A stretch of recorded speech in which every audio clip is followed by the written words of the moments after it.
আধুনিক শিল্প কারখানায় আল্ট্রাসনিক ফ্লো মিটার প্রযুক্তি ব্যবহার করে পাইপ না কেটেই নন ইন্ট্রুসিভ পদ্ধতিতে ফ্লো মাপা যায়, ফলে প্রসেস বন্ধ করার দরকার হয় না।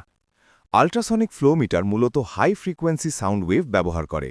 এখানে ওয়েভের গতি, সময় এবং ফ্রিকোয়েন্সির পরিবর্তন অ্যানালিসিস করেই ফ্লো ভেলোসিটি নির্ধারণ করা হয়। এটি প্রধানত দুটি মেথডে কাজ করে। প্রথমটি ট্রানজিট টাইম মেথড, দ্বিতীয়টি ডপলার এফেক্ট মেথড।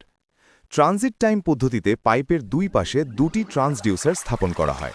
প্রথমে আপস্ট্রিম ট্রান্সডিউসার একটি আল্ট্রাসনিক পালস প্রেরণ করে, যা ডাউনস্ট্রিম ট্রান্সডিউসার গ্রহণ করে। এতে সময় নেয় T1।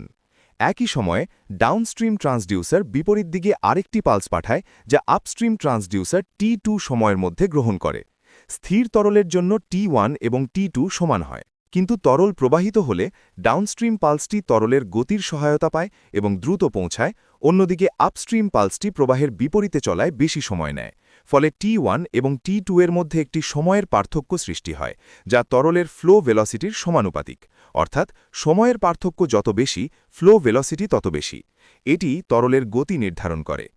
ডপলার পদ্ধতিতে একটি ট্রান্সডিউসার নির্দিষ্ট ফ্রিকোয়েন্সির একটি আল্ট্রাসনিক ওয়েভ F1 তরলের ভেতরে প্রেরণ করে। এই ওয়েভ তরলের মধ্যে উপস্থিত চলমান বুদবুদ বা সাসপেন্ডেড কণার উপর প্রতিফলিত হয়ে F2 ফ্রিকোয়েন্সিতে রূপান্তরিত হয়। এটি ডপলার শিফট, যা তরলের ফ্লো ভেলোসিটির সাথে সমানুপাতিক।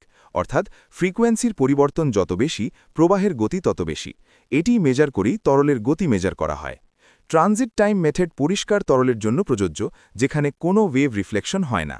ডপলার পদ্ধতি ব্যবহার করা হয় যখন তরল পরিষ্কার নয় বা সাসপেন্ডেড সলিড যুক্ত বা বুদবুদ যুক্ত, এবং যার মাধ্যমে ওয়েভ প্রতিফলন এবং ফ্রিকোয়েন্সি পরিবর্তন সম্ভব হয়।